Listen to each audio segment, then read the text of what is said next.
മുഖ്യമന്ത്രി V D Satheesan ഇന്ന് വാർത്താ സമ്മേളനം നടത്തി. എന്നാൽ വാർത്താ സമ്മേളനത്തിൽ പല കാര്യങ്ങളും പറഞ്ഞപ്പോഴും മൂപ്പര് ഒളിപ്പിച്ചു വെച്ച ഒരു കാര്യം ഇന്ന് ചില മാധ്യമങ്ങൾ പുറത്തുവിട്ടു. ആ വാർത്ത ഞാൻ ആദ്യം ഒന്ന് കേൾപ്പിക്കാം. തിരുവനന്തപുരം മുതലപ്പുഴയിൽ നിന്നും ഡ്രഡ്ജ് ചെയ്യുന്ന മണൽ നാഷണൽ ഹൈവേക്ക് സൗജന്യമായി കൊടുക്കാൻ സർക്കാർ മുൻ വർഷങ്ങളിൽ നിശ്ചിത തുകയ്ക്ക് നൽകാൻ തീരുമാനിച്ചിരുന്ന മണലാണ് ഇപ്പോൾ സൗജന്യമായി നൽകാൻ തീരുമാനിച്ചത്. മണൽ കൊടുക്കാൻ തീരുമാനിച്ച സർക്കാർ ഉത്തരവ് ബിഗ് ടിവിക്ക് ലഭിച്ചു. ടിൻഡു ദാസ് വിവരങ്ങൾ നൽകും. തിരുവനന്തപുരത്ത് ടിൻഡു, എന്തുകൊണ്ടാണ് നാഷണൽ ഹൈവേ അതോറിറ്റിക്ക് ഈ മണൽ കൊടുക്കാൻ സർക്കാർ തീരുമാനിക്കുന്നത്?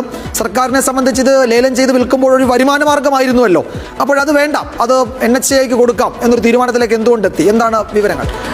വിജയകുമാർ, ഈ ജനുവരിയിലാണ് ഇതുമായി ബന്ധപ്പെട്ട ഉത്തരവിറങ്ങിയത്. കഴിഞ്ഞ സർക്കാർ 1 ക്യൂബിക് മീറ്റർ മണലിന് 1555 രൂപ നിരക്കിൽ നാഷണൽ ഹൈവേ അതോറിറ്റിക്ക് നൽകാനായിരുന്നു തീരുമാനം. പക്ഷേ ആ തീരുമാനത്തിൽ നിന്നും വ്യതിചലിച്ചുകൊണ്ട് സൗജന്യമായി മണൽ നൽകാനുള്ള തീരുമാനത്തിലേക്കാണ് ഇപ്പോൾ സർക്കാർ എത്തിയിട്ടുള്ളത്. ജനുവരിയിലെ ഉത്തരവ് തിരുത്തിക്കൊണ്ടാണ് പുതിയ ഉത്തരവ് ഇറക്കിയിട്ടുള്ളത്. കടമ്പാട്ടുകോണം, കഴക്കൂട്ടം തുടങ്ങിയ പ്രദേശങ്ങളിൽ നാഷണൽ ഹൈവേയുടെ നിർമ്മാണത്തിനായിട്ട് ഈ മണൽ സൗജന്യമായി ഉപയോഗിക്കാമെന്ന് ഉത്തരവ് പറയുന്നു. ഏറ്റവും പ്രധാനപ്പെട്ട കാര്യം, ചീഫ് എഞ്ചിനീയർ ഉൾപ്പെടെ ഇത്തരത്തിൽ മണൽ സൗജന്യമായി കൊടുത്താൽ അത് കരാർ കമ്പനിക്കാർക്ക് സാമ്പത്തിക ലാഭത്തിന് വേണ്ടി മറച്ചു വിൽക്കാൻ സാധിക്കുമെന്നൊരു വിമർശനം ഉന്നയിച്ചിരുന്നു.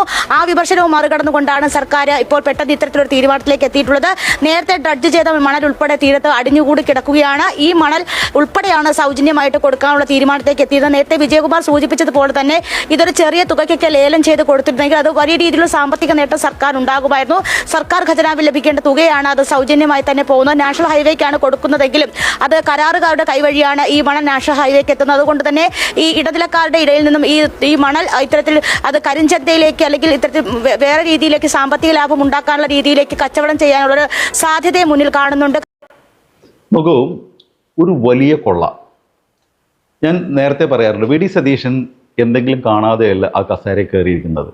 ഇലക്ഷൻ്റെ റിസൾട്ട് വരുന്നതിന് മുൻപേ അദ്ദേഹം ചില കാര്യങ്ങളൊക്കെ ഉറപ്പിച്ചിട്ടുണ്ട്. അതാണ് ഈ മംഗലാപുരം ചാട്ടേഡ് വിമാനത്തിലുള്ള യാത്രയും ചില ആളുകളുമായിട്ടുള്ള കൂടിക്കാഴ്ചയൊക്കെ അന്ന് മുതൽ ചില കാര്യങ്ങൾ ഉറപ്പിച്ചിട്ടുണ്ട്. അതിൻ്റെ ഭാഗമായിട്ടാണ് അദ്ദേഹം തുറമുഖ വകുപ്പ്, ധനകാര്യ വകുപ്പ്, നിയമവകുപ്പ് അടക്കം ഏറ്റെടുത്തത്. മൂപ്പരുടെ കാര്യങ്ങളൊക്കെ നടക്കണം. നോക്കൂ, കഴിഞ്ഞ സർക്കാരിൻ്റെ കാലത്ത് മുതലപ്പുഴ എന്ന് പറയുന്ന സ്ഥലത്ത്, അതായത് ഒരു പുഴയും ഒരു കായലും ഒത്തുചേർന്ന് ഈ കടലിനോട് ചേരുന്ന ഭാഗത്ത് അടിഞ്ഞുകൂടിയ മണൽ വിൽക്കാൻ തീരുമാനിച്ചു, പണം കൊടുത്തിട്ട്. എങ്ങനെ? ഒരു ക്യൂബിക് മീറ്ററിന് 1555 രൂപ. മാധ്യമങ്ങൾ റിപ്പോർട്ട് ചെയ്യുന്ന ഒരു ക്യൂബിക് മീറ്ററിന് 1555 രൂപ. ക്യൂബിക് മീറ്റർ എന്താണെന്ന് അറിയാത്തവർക്ക് വേണ്ടി പറയാം. 1 മീറ്റർ നീളവും 1 മീറ്റർ വീതിയുമുള്ള ഒരു ബോക്സിൽ നിറച്ചാൽ എത്ര മണലുണ്ടോ അതാണ് ഒരു ക്യൂബിക് മീറ്റർ. നമ്മൾ സാധാരണ നാഷണൽ ഹൈവേയുടെ ജോലികളൊക്കെ കാണുന്ന സ്ഥലത്ത് കാണുന്ന വലിയ ടോറസ് വാഹനങ്ങളുണ്ടല്ലോ, അത് 20 ക്യൂബിക് മീറ്റർ മണൽ കൊള്ളുന്ന വാഹനങ്ങളാണ്. എന്ന് വെച്ചിട്ടുണ്ടെങ്കിൽ അതിലൊരു ലോഡിന് എത്ര സർക്കാരിന് കിട്ടും? 31,100 രൂപ സർക്കാരിന് കിട്ടും. ആയിരക്കണക്കിന് ലോഡ് മണലുകളാണ് ദിവസവും ഇതിന് വേണ്ടിയിട്ട് ഇവർ ഉപയോഗിക്കുന്നത്. അത്രയും തുക, ഒരു 100 ലോഡ് പോയാൽ തന്നെ എത്രയുണ്ടെന്ന് നിങ്ങളൊന്ന് കാൽക്കുലേറ്റ് ചെയ്ത് നോക്കൂ. അത്രയും തുക സർക്കാരിന് നഷ്ടമാകുകയാണ്. ആർക്ക് വേണ്ടിയിട്ടാണ് ഇങ്ങനെ ഓശാരം കൊടുക്കുന്നത്? ആരെങ്കിലും ചോദിച്ചോ? നിങ്ങൾ എപ്പോഴെങ്കിലും അത്തരത്തിലുള്ള ഒരു വാർത്ത കേട്ടോ? National highway authority, Nitin Gadkari ആവശ്യപ്പെട്ടോ ഞങ്ങൾക്ക് ഫ്രീ ആയിട്ട് മണൽ വേണമെന്ന്?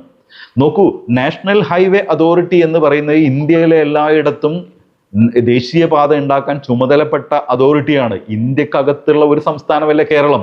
അവരെന്തേ ഇവിടെ നിന്ന് കുറ്റം പറിച്ചു പോയത്? ഇവിടെ ഭൂമിക്ക് വില കൂടുതലാണെന്ന്. അതെന്താ? ഇന്ത്യയിലല്ലേ കേരളം? വില കൂടുതലാണെങ്കിൽ കൂടുതൽ വില കൊടുത്തിട്ട് ഇന്ത്യയുടെ ഭാഗമായിട്ടുള്ള ഈ കേരളത്തിലും ദേശീയപാത പണിയണ്ടേ? പകരം ഇവിടെ നിന്ന് കുറ്റം പറിച്ചു പോയപ്പോൾ ഇതിൻ്റെ പേരിൽ പോകാതിരിക്കാൻ വേണ്ടി പണം അങ്ങോട്ട് കൊടുത്തു. അധികമായി വരുന്ന തുക 5600 കോടി രൂപ സംസ്ഥാന സർക്കാർ അങ്ങോട്ട് കൊടുത്തിട്ടാണ് ഇവരെ ഇങ്ങോട്ട് കൊണ്ടുവന്ന് ഈ ദേശീയപാത പണി നടക്കുന്നത്. അപ്പോൾ ഇതാ മറ്റാൾ വന്നിട്ട് വി ഡി സതീശൻ പറഞ്ഞു, ഇനി വേണോ നിങ്ങൾക്ക് സൗജന്യം എന്താ പിടിച്ചോ, മണൽ ഞങ്ങൾ ഫ്രീ ആയിട്ട് തരാം. ഇവർ ചോദിച്ചോ? ചോദിക്കാതെ തന്നെ മണൽ കൊടുക്കുന്നുണ്ടെങ്കിൽ ഇത്തരം കച്ചവടം ഉറപ്പിച്ചിട്ടാണ് സർക്കാർ തീരുമാനം അതേപോലെ എടുത്തിട്ട് കോടികൾ അടിച്ചു മാറ്റാൻ തന്നെയാണ് ഇത്തരത്തിലുള്ള തീരുമാനം കൊണ്ട്.